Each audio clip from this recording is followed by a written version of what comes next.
Innal hamdalillah nahmaduhu wa nasta'inuhu wa nastaghfiruh wa na'udzu billahi min syururi anfusina wa sayyiati a'malina may yahdihillahu fala mudhillalah wa may yudlil fala hadiyalah wa asyhadu an la ilaha illallah wahdahu la syarikalah wa asyhadu anna muhammadan abduhu wa rasuluh sallallahu alaihi wa ala alihi wa ashabihi wa man tabi'ahum bi ihsanin ila yaumiddin amma ba'd. Fa ikhwani fiddin wa akhwati fillah, kaum muslimin dan muslimat rahimani wa rahimakumullah. Semoga Allah Subhanahu wa taala senantiasa mencurahkan rahmatnya kepada kita sekalian. Insyaallah taala pada malam hari ini kita akan lanjutkan kajian kitab Sahih Al-Adabul Mufrad, hadits-hadits sahih atau pembahasan tentang adab-adab yang diambil dari kitab Al-Adabul Mufrad karya Amirul Mukminin fil Hadits Abu Abdullah Muhammad bin Ismail Al-Bukhari rahimahullahu taala. Sekarang kata penulis rahimahullah, babu man lam yajidil mukafa'ata falyad'u lahu.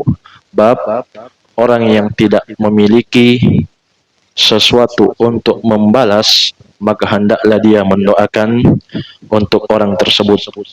Jadi sudah lewat hadis atau di hadis yang lain semakna dengan judul bab ini, man suni'a ilaihi ma'rufun faqala li fa'ilihi jazakallahu khairan faqad ablagha fi tsana. Barang siapa yang diberikan kepadanya kebaikan lalu dia mengatakan kepada orang tersebut jazakallahu khairan, semoga Allah membalasmu dengan kebaikan, faqad ablagha fi tsana, maka kata Nabi sallallahu alaihi wasallam, sungguh dia telah cukup dalam mendoakan dan menghargai serta berterima kasih kepadanya. Kalau kita tidak punya sesuatu, maka kita doakan dan kita hargai, kita puji dengan mengucapkan jazakallahu khairan, kata Nabi, faqad ablagha fi tsana, sungguh benar-benar dia telah balik, telah cukup dalam mensyukuri, berterima kasih dan mendoakan. Sekarang kata penulis, an Anasin annal muhajirina qalu ya Rasulullah dhahabal ansar bil ajri kullihi. Dari Anas, beliau mengatakan sesungguhnya orang-orang muhajirin, yakni sahabat-sahabat yang datang dari Makkah, mereka mengatakan, wahai Rasulullah, sahabat Ansar sudah mengambil pahala semuanya. Qala, maka Nabi mengatakan, la, tidak. Ma da'autumullaha lahum wa athnaitum alaihim bihi. Selama kalian mendoakan mereka kepada Allah dan kalian berusaha untuk bersyukur, membalas, menghargai atas mereka pemberian tersebut. Jamaah sekalian, dalam hadis ini terdapat beberapa faidah, di antaranya hirsus sahabah radhiyallahu anhu. Sahabat memiliki hirs, semangat, alal ajri was thawab, untuk mendapatkan pahala dan balasan.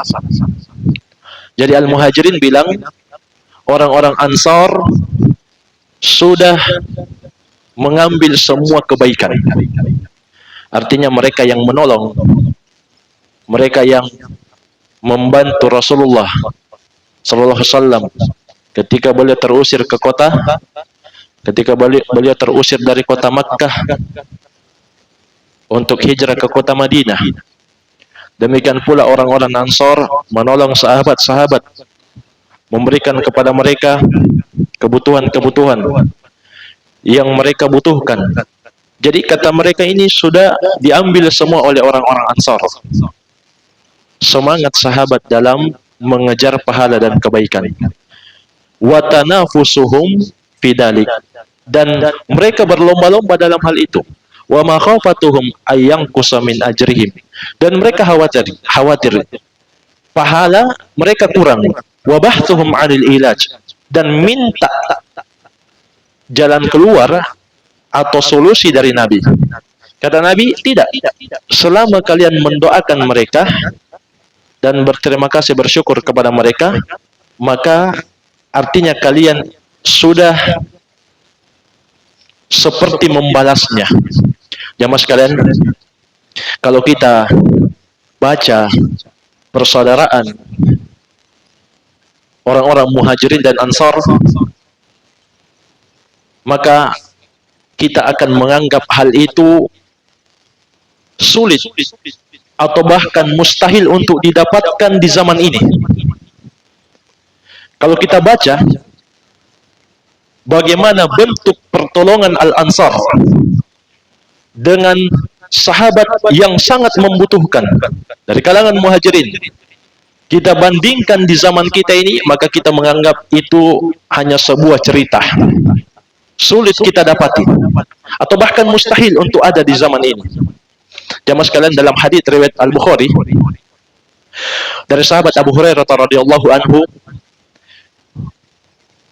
Abu Hurairah menceritakan, anna rajulan atan nabiyya sallallahu alaihi wasallam. Ada seseorang yang mendatangi Nabi. Fa ba'atha ila nisaihi. Kemudian Nabi mengutus orang untuk ke istri-istri beliau. Dalam lafaz yang lain, orang yang mendatangi Nabi ini mengatakan, asobani al-jahdu. Kesempitan telah menimpa saya. Susah, sulit, fakir. Untuk makan saja susah. Maka Nabi kirim orang untuk bertanya ke istri-istri beliau sallallahu alaihi wasallam. Tanya apa? Mau ditahu ada makanan atau tidak, supaya kita bantu orang ini. Faqulna ma ma'ana illal ma. Maka para istri Nabi mengatakan, tidak ada yang bersama kami kecuali air. Kecuali air, jamaah sekalian. Kalau kita hari ini periksa di lemari makan, hampir semua makanan ada. Ada ikan asin, ada sayur kangkung. Ini istri Nabi bilang, tidak ada bersama kami kecuali air. Bagaimana Nabi mau menjamu ini? Bagaimana Nabi mau menolong? Di rumah cuma ada air. Faqala Rasulullah SAW, may yadummu aw yudif. Maka Nabi SAW mengatakan, siapa yang mau membantu, menanggung, menolong orang ini. May yadummu aw yudifu hadah. Siapa yang mau menolong orang ini, menjamunya sebagai tamu. Faqala rajulun minal ansar. Perhatikan jamaah sekalian, ada satu orang dari sahabat Ansar mengatakan, ana, saya ya Rasulullah. Fantalaqa bihi ila imraatihi. Maka laki-laki Ansar ini, sahabat Ansar, pulang ke istrinya. Faqala, kemudian dia beritahu kepada istrinya, akrimi dhaifa Rasulullah SAW. Muliakanlah tamu Rasulullah SAW. Jadi sahabat Ansar bilang, ini tamunya Nabi. Supaya apa? Supaya istrinya juga semangat untuk memuliakan orang ini. Faqalat, tapi jamaah sekalian, perhatikan kondisi sahabat yang mulia ini. Di sebagian riwayat disebutkan bahwa sahabat ini adalah Abu Talha Al-Ansari. Maka istrinya bilang, ma indana illa kutu sibyani. Tidak tersisa makanan untuk kita kecuali makanan untuk anak-anak. Jadi cuma ada makanan untuk anak-anak. Faqala hayyi ta'amak. Maka kata sahabat ini, siapkan makanan. Wa asbihi sirajaka. Nyalakan lampu. Wa nawwimi sibyanaki ida aradu asya'a. Ida aradu asya'an. Tidurkan anak-anak saat mereka mau makan. Jadi sebelum lapar, tidurkan memang anak-anak. Perhatikan jamaah sekalian. Untuk menolong tamu Nabi SAW, beliau mengatakan, tidurkan anak-anak. Supaya sebelum lapar, sebelum dia minta makanan. Fahayyat ta'amaha wa asbahat sirajaha wa nawamat sibyanaha.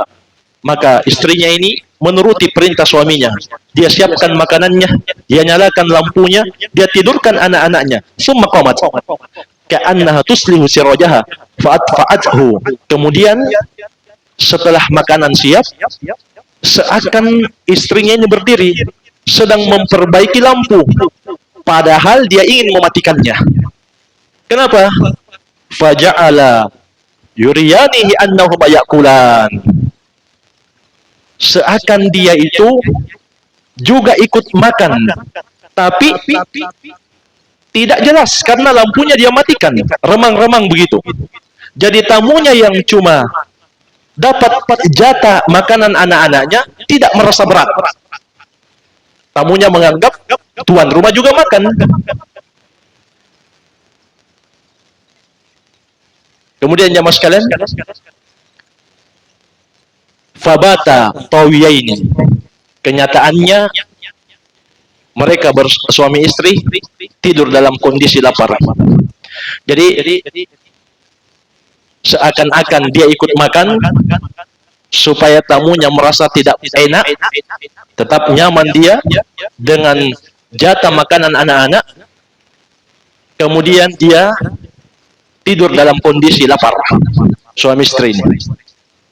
Falamma asbaha goda ila Rasulillah sallallahu alaihi wasallam. Ketika waktu pagi, maka Abu Talha atau sahabat Ansor ini datang kepada Rasulullah sallallahu alaihi wasallam. Faqala, maka apa kata Nabi? Jamaah sekalian, dhahikallahu lailah aw ajiba min fa'alikuma. Allah Subhanahu wa taala tertawa di malam itu atau kagum terhadap perbuatan kalian berdua. Fa anzalallahu wa yu'thiruna ala anfusihim walau kana bihim khasasah. Kemudian Allah turunkan ayat untuk memuji sahabat ini. Mereka mengutamakan diri mereka, mereka mengutamakan orang lain di atas diri mereka, walaupun mereka sebenarnya juga miskin. Wa may yuqashuha nafsihi faulaika humul muflihun. Barang siapa yang dijaga dari sifat kikir yang ada pada dirinya, maka mereka lah orang-orang yang beruntung. Jamaah sekalian, perhatikanlah faidah dari hadis yang bisa kita petik. Yang pertama, bayanu hali Rasulullah SAW wa ma huwa alaihi min syadamil aish min syadafil aishi wa qillati datil yad. Penjelasan kondisi Nabi SAW dan apa yang ada pada beliau, kehidupan yang sempit dan sedikitnya kepemilikan.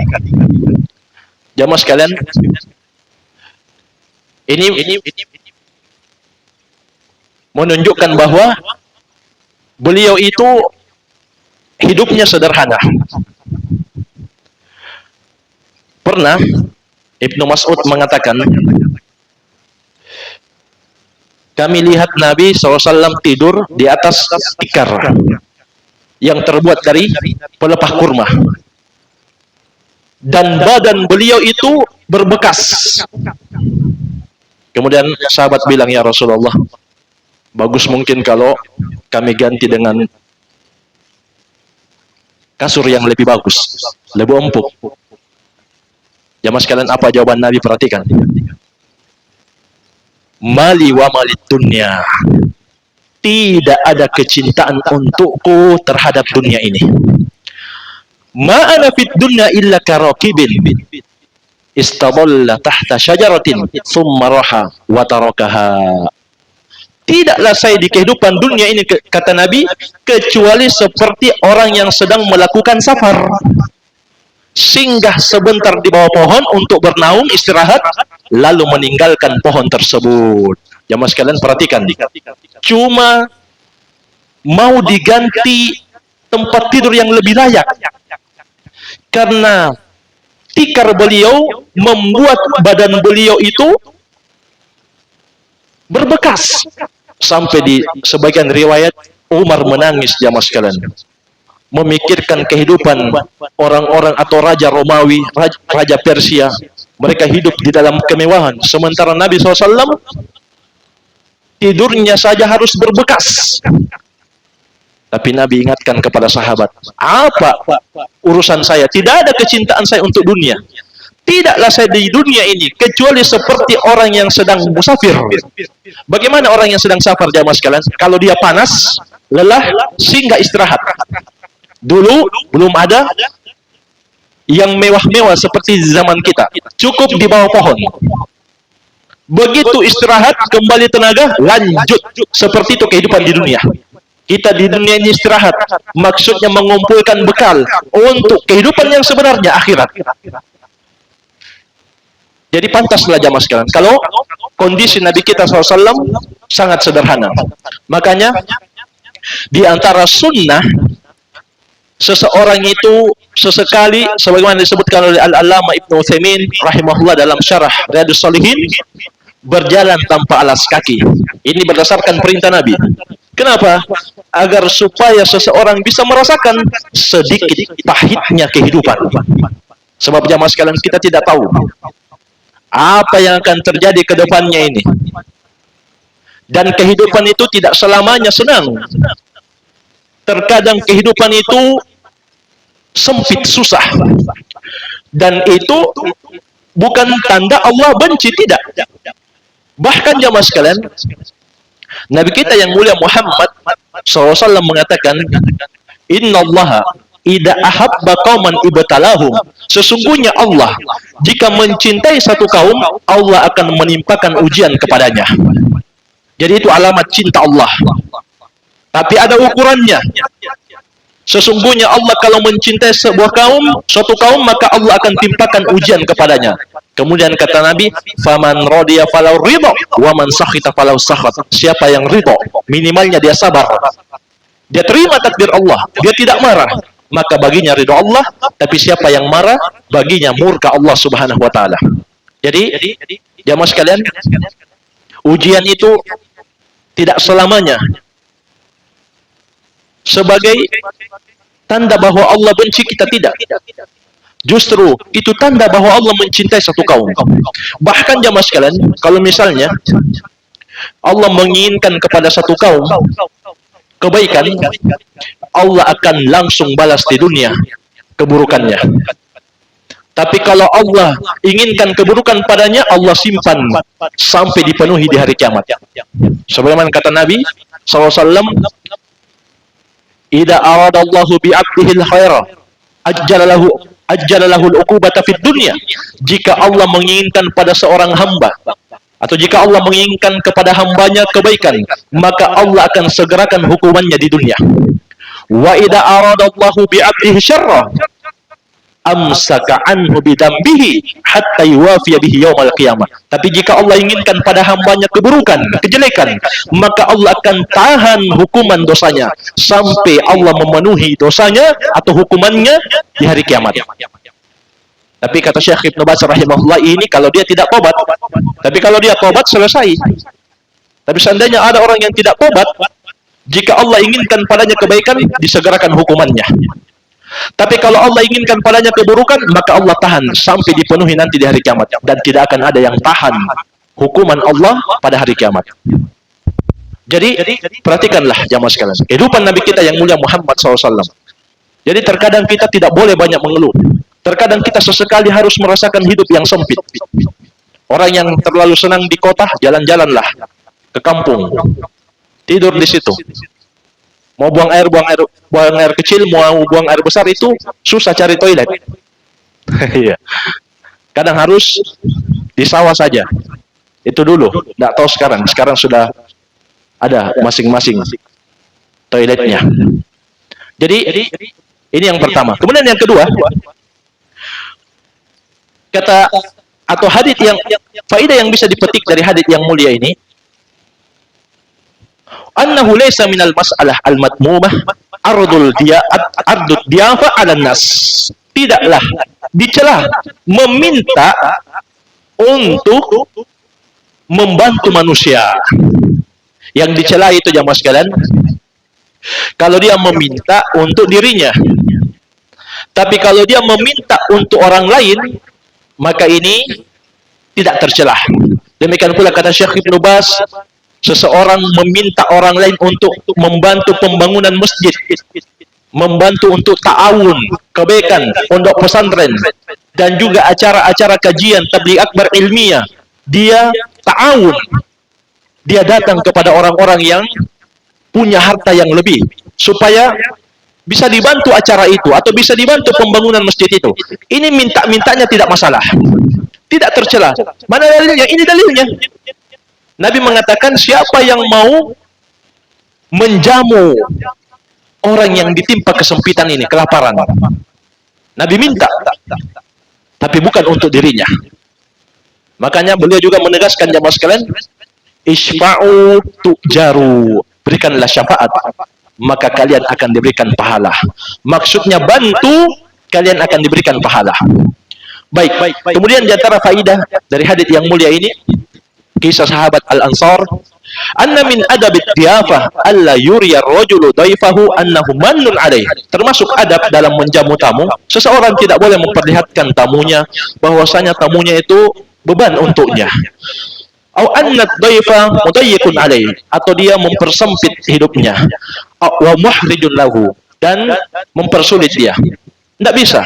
Jamaah sekalian, sahabat Ansar dengan istrinya ini matikan lampu, seolah-olah dia makan juga. Jadi tamunya merasa santai-santai saja.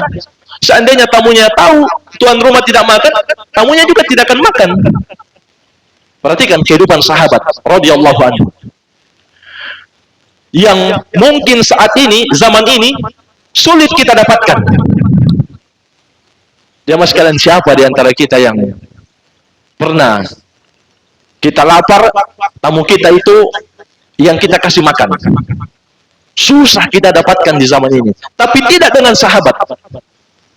Makanya jamaah sekalian, Ibnu Mas'ud mengatakan, qaumun ikhtarahumullah fi suhbati nabiyhi. Para sahabat itu, al-muhajirin dan al-ansar, satu kaum yang Allah pilih untuk menemani nabinya. Jamaah sekalian, nabi dan rasul yang paling Allah cintai adalah Rasulullah SAW.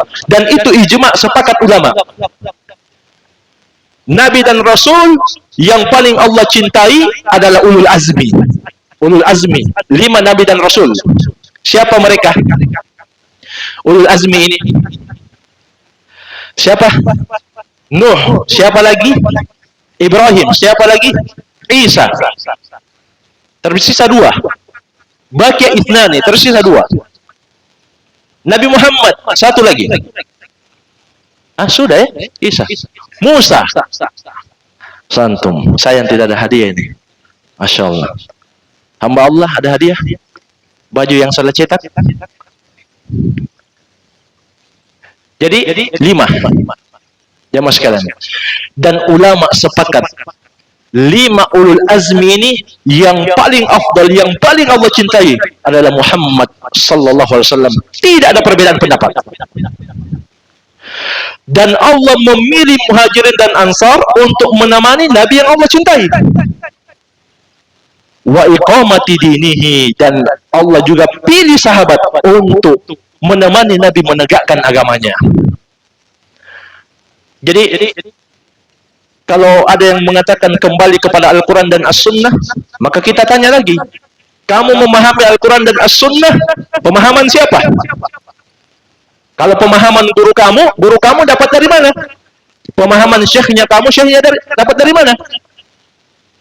Kenapa jamaah sekalian? Ibnu Mas'ud juga mengatakan, man kana minkum mustannan falyastanna biman qadamat. Siapa yang mau mengambil figur, hendaklah dia ambil orang yang sudah meninggal.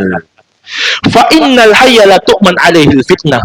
Karena orang yang masih hidup tidak aman dari fitnah. Jamaah sekalian, bagaimanapun dalamnya ilmunya guru kita, siapapun, bagaimanapun kedudukannya, itu jamaah sekalian tidak aman dari fitnah, tidak aman.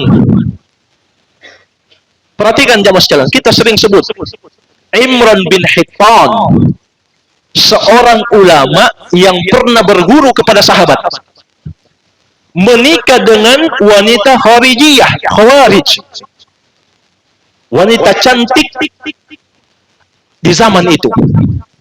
Sudah dinasihati dia, diingatkan oleh teman-temannya bahwasanya itu wanita Khawarij. Tapi kata Imran bin Hittan, gampang, nanti saya dakwai. Jamaah sekarang persis dengan alasan sebagian ikhwan di zaman ini. Kalau kita bilang jangan kamu nikah dengan dia, dia itu orang yang terpapar pergerakan, suka demo-demo. Memang dia bercadar, tapi dia punya pemahaman yang menyimpang. Apa kata ikhwannya? Gampang, Ustaz. Jadi nanti kalau habis nikah, saya yang bonceng dia ke kajian sunnah. Apalagi di BTP ini kan banyak. Subhanallah. Jamaah sekalian,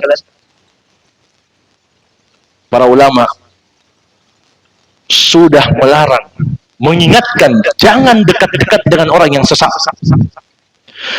Jangan berdebat dengan mereka, jangan datangi podcastnya, jangan duduk diskusi dengannya. Perhatikanlah kata Nabi, jamaah sekalian.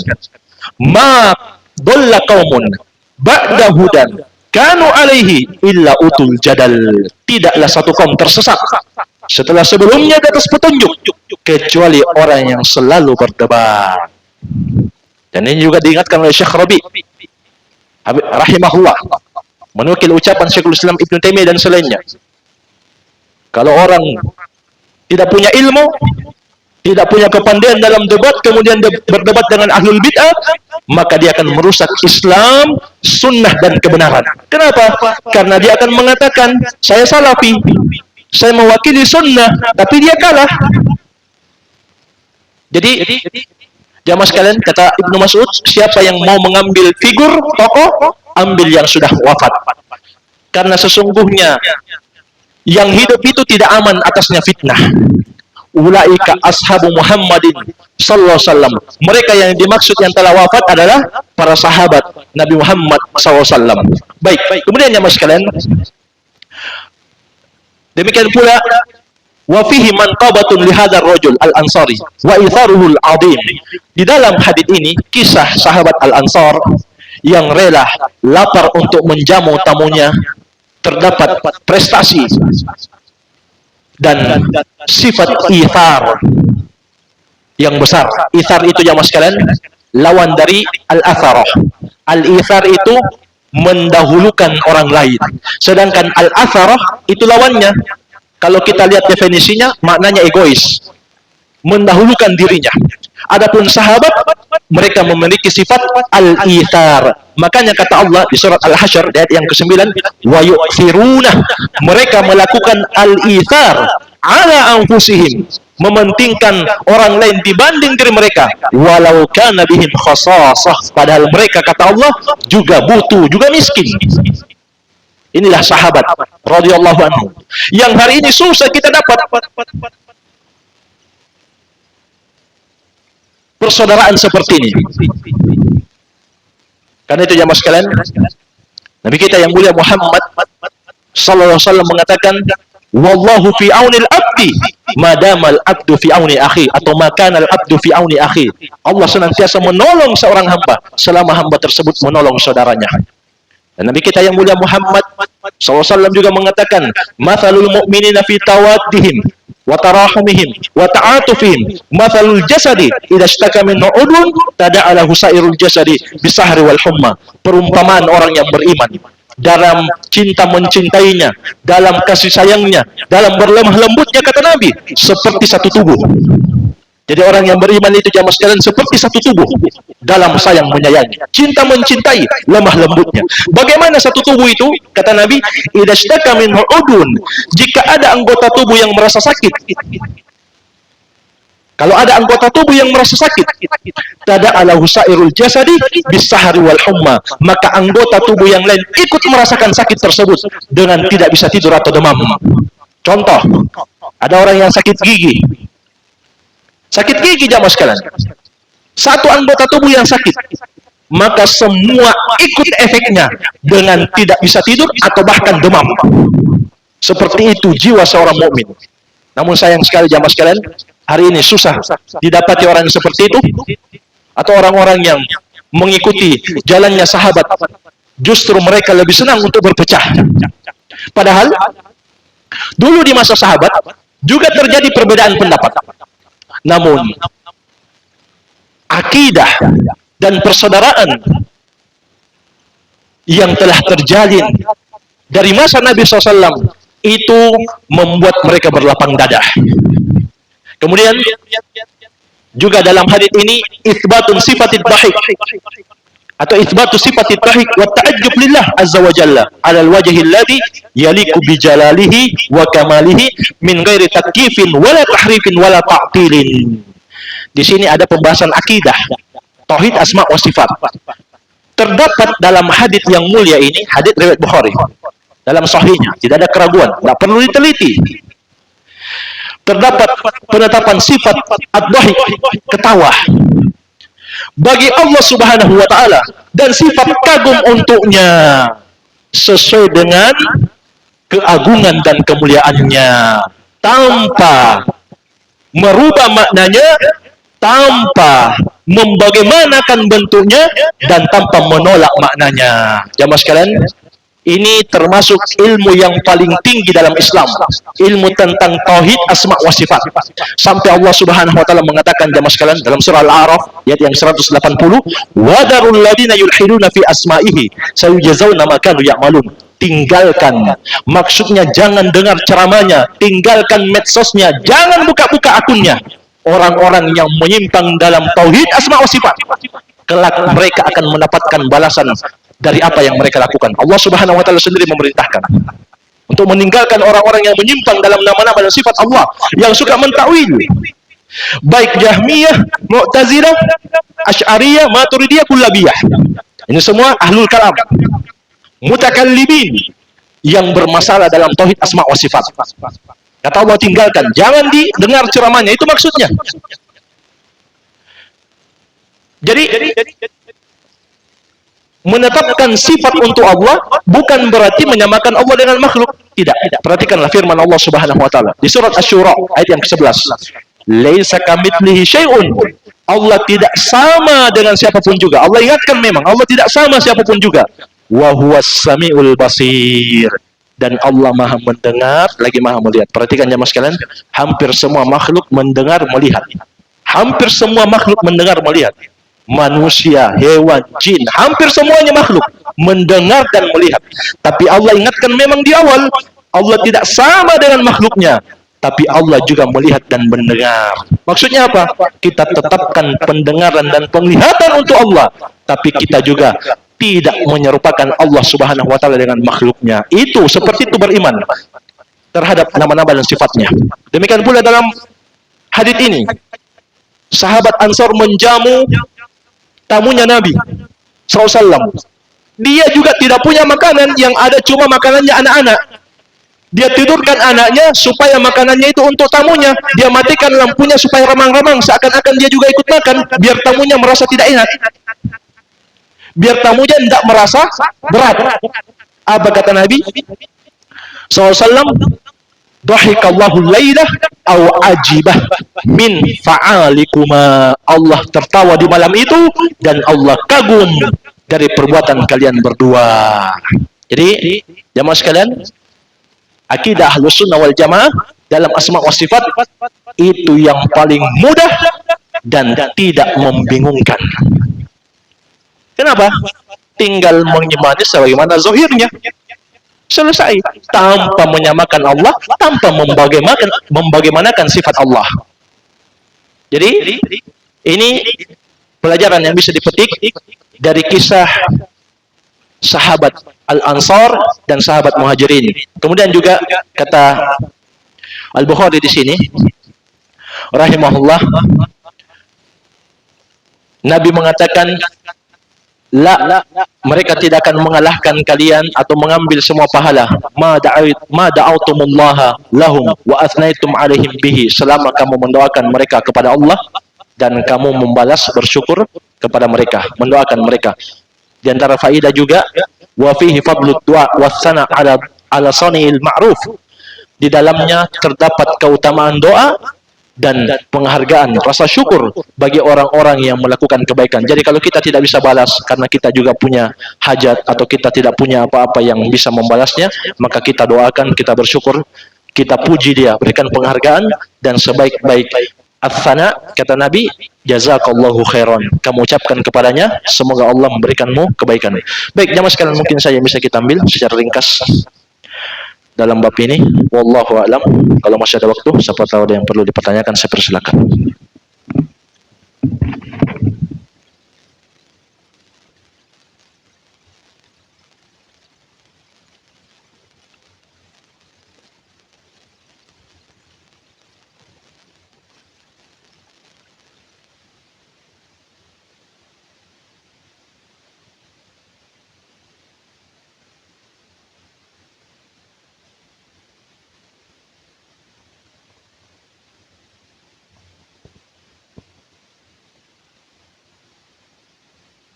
Makanya Nabi SAW mengatakan, takum maqabira, jangan jadikan rumah-rumah kalian seperti kuburan.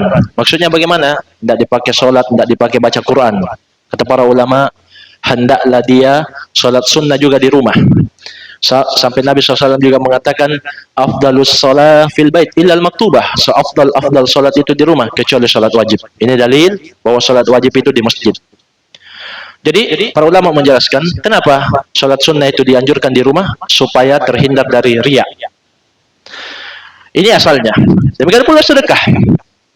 Namun jamaah sekalian, ada satu kondisi yang dianjurkan seseorang itu untuk menampakkan amalannya, seperti syiar-syiar Islam, sholat 5 waktu, kurban. Demikian pula ibadah haji, ibadah umroh. Itu memang nampak kelihatan, tapi bukan untuk pamer, untuk mengagungkan syiar-syiar Allah. Bahkan jamaah sekalian, Nabi SAW itu kalau mau menyerang, berjihad, dia lihat dulu negeri itu dikumandangkan azan atau tidak, ada tidak syiar Allah. Jadi kadang syiar Allah harus didampakkan. Bahkan termasuk syarat untuk safar ke negara non muslim, termasuk syarat kalau ada yang mau ke Singapura, ke Amerika, atau ke negara-negara non muslim, termasuk syaratnya adalah, atau tinggal di situ, dia mampu untuk menampakkan syiar-syiar Islam. Dia berhijab, tidak dilarang berhijab. Dia sholat, tidak dilarang sholat. Kalau kenyataannya dia dilarang untuk menampakkan syiar-syiar Islam, tidak boleh azan, tidak boleh sholat, tidak boleh berpuasa, tidak boleh berhijab, maka tidak terpenuhi syarat untuk tinggal di negeri non muslim. Jadi terkadang ada amalan yang harus dinampakkan. Dan jamaah sekalian, tujuannya juga untuk memotivasi orang lain. Dan Nabi kita yang mulia Muhammad SAW mengatakan, man dalla ala khairin falahu mitlu ajri fa'ili. Siapa yang menunjukkan satu kebaikan, maka baginya pahala sama seperti orang yang melakukannya. Jadi terkadang kita harus menunjukkan, kadang-kadang, bukan selalu. Jadi asalnya amalan itu disembunyikan, termasuk sedekah, termasuk juga menuntut ilmu. Tidak perlu foto-foto kitab. Untuk apa foto-foto kitab? Biar ditahu posisinya. Padahal dia belum tentu paham juga apa isi kitab. Jamaah sekalian, jangan buat orang itu berprasangka buruk kepada kita.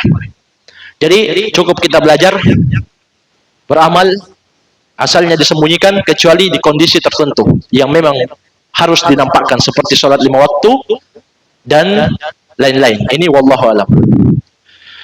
Ada yang lain, saya persilakan.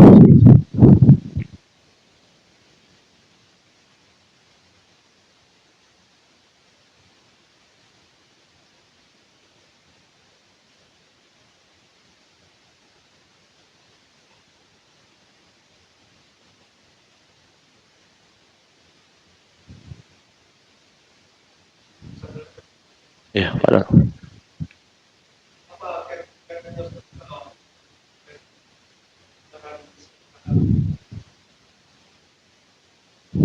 Baik. Jamaah sekalian, kita bacakan tafsir As-Sa'di rahimahullah, dan juga sekaligus ini yang terakhir. Beliau mengatakan dalam tafsir beliau, wa yu'thiruna ala anfusihim walau kana bihim khasasah. Para sahabat itu lebih mendahulukan orang lain dibanding diri mereka, walaupun sebenarnya mereka juga miskin. Ini kata Allah di surat Al-Hasyr ayat yang ke-9. Perhatikanlah kata Sa'di rahimahullah, fal ithar mahmud wal ath. Iya. Fal ithar mahmud wal atharatu matmumah. Lebih mengutamakan orang yang membutuhkan adalah sifat yang terpuji. Wal atharatu matmumah. Sedangkan egois lebih mengutamakan dirinya padahal orang butuh dibanding dia, itu matmumah, tercelah. Li'annaha min khisalil bukhli wasyuh, karena itu termasuk sifat kikir dan pelit. Kemudian kata Sa'di berdasarkan ayat ini, wa man ruziqal itsara faqad wuqiya syuhha nafsihi. Siapa yang diberikan sifat yang tadi itu itsar, menolong orang yang membutuhkan walaupun dia sebenarnya butuh, maka dia telah dijaga dari sifat kekikiran dirinya. Inilah firman Allah di kelanjutannya, wa may yuqashuhha nafsihi faulaika humul muflihun. Siapa yang dijaga dari sifat kikir dirinya, pelit dirinya, mereka lah orang-orang yang beruntung. Kemudian kata Sa'di, wa wiqayatu syuhhin nafs. Iya. Biasanya kalau di Jawa ini ada jin yang mengganggu. Iya. Tapi kalau di sana biasanya bahas sihir dan perdukunan, baru mic-nya rusak. Tapi ini enggak, bahas sedekah ini. Jangan dulu mengganggu jinnya. Kemudian wa wiqayatu syuhhin nafsi yashmulu wiqayatah syuh fi jami'i ma umira bihi. Jamaah sekalian, dijaga dari sifat kikir itu melingkup dari sifat kikir dalam menjalankan perintah. Fa innahu idza wuqiyal abdu syuhha nafsihi samahat nafsuhu bi awamirillahi wa rasulih. Perhatikan kata Sa'di, dalamnya pendalilan beliau rahimahullah, kalau orang sudah selamat dijaga dari sifat kikir, maka dirinya juga akan mudah menjalankan perintah Allah dan Rasulnya. Fa fa'alaha ta'ian munqadan munsyarihan biha sadruhu. Menjalankan ibadah karena ketaatan, ketundukan, dan dadanya lapang dalam menjalankannya. Wasamahat nafsuhu bitarki ma nahallahu anhu wa in kana mahmudan lin nafsi tad'u ilaihi wa tattali'u ilaihi. Dan dia juga akan mudah meninggalkan dosa yang Allah larang walaupun jiwanya itu mencintainya, mengajaknya, dan menyaksikan hal itu. Jamaah sekalian, jadi sifat kikir itu bukan cuma pada harta, kadang juga dalam menjalankan perintah dan menjauhi larangan. Orang juga pelit. Tapi siapa yang bersedekah, yang berhasil lepas dari sifat kikir, sifat pelit, maka Allah juga akan menjaga dia dari sifat kikir, sifat pelit dalam menjalankan perintah dan menjauhi larangan. Walaupun hakikatnya dirinya itu mencintai, nafsunya itu, syahwatnya itu condong kepadanya. Makanya ya mas sekalian, Nabi ingatkan kita semua, huffatil jannah bil makari wa huffatin nar bisyahwat. Surga itu dikelilingi dengan perbuatan yang disenangi oleh syahwat, sedangkan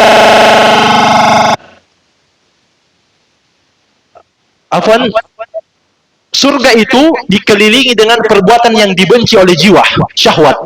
Sedangkan neraka dikelilingi oleh perbuatan yang dicintai oleh jiwa. Jadi jamaah sekalian, kalau kita mau mendapatkan surga Allah, memang yang harus kita lakukan itu yang tidak disenangi jiwa, termasuk sedekah. Sebaliknya, kalau mau masuk neraka, yang disenangi jiwa itu, itulah yang mengitari neraka. Pelit, pikir, acara ndak panggil-panggil. Masuk ini, masuk pembahasan di. Iya. Walaupun kue tradisional, tidak apa-apa. Seperti barongko, panggil juga.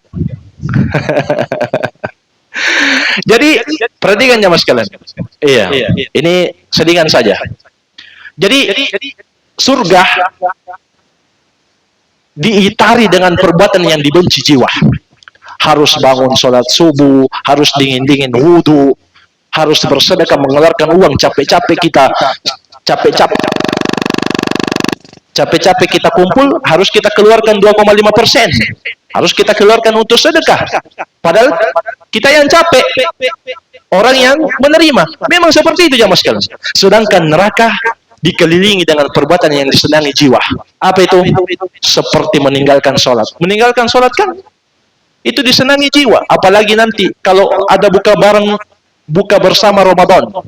Itu nanti di awal-awal Ramadan, anak-anak muda itu bukber bareng, buka bersama, maghrib kenyang, tidak sanggup sholat maghrib, sampai keluar maghrib, sholat isya, tidak sholat isya juga. Jadi makan kenyang, buka bersama, makan kenyang, tidak sholat maghrib.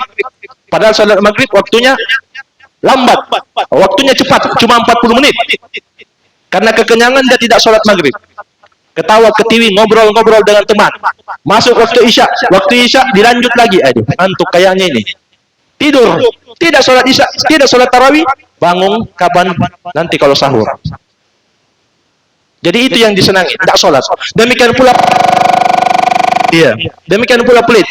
Itu juga disenangi oleh jiwa. Jamaah sekalian, Allah Subhanahu wa taala mengatakan, "Wa tuhibbunal mala hubban jamma." Kalian itu wahai manusia mencintai harta hubban jamma. Perhatikan masdar di sini, hubban jamma. Ini taukid, penguatan. Kemudian didatangkan lagi sifatnya, jammah. Benar-benar dahsyat cinta kalian kepada harta. Itu maknanya. Jadi kita sebenarnya ini, asalnya kita cinta harta, susah untuk keluar. Tapi begitu Allah berikan kita sifat ithar, mendahulukan orang lain, tidak egois, maka itu juga akan berdampak kita mudah dalam menjalankan perintah dan menjauhi larangan Allah Subhanahu wa taala. Baik, inilah sifat sahabat al-muhajirin dan sahabat al-ansar. Baik, jamaah sekalian, mungkin saja yang bisa kita ambil karena mic juga sudah mengamuk. Semoga bermanfaat. Lebih dan kurangnya saya mohon maaf. Wabillahi taufik. Subhanakallahumma bihamdik, asyhadu an la ilaha illa anta, astaghfiruka wa atubu ilaik. Wassalamualaikum warahmatullahi wabarakatuh.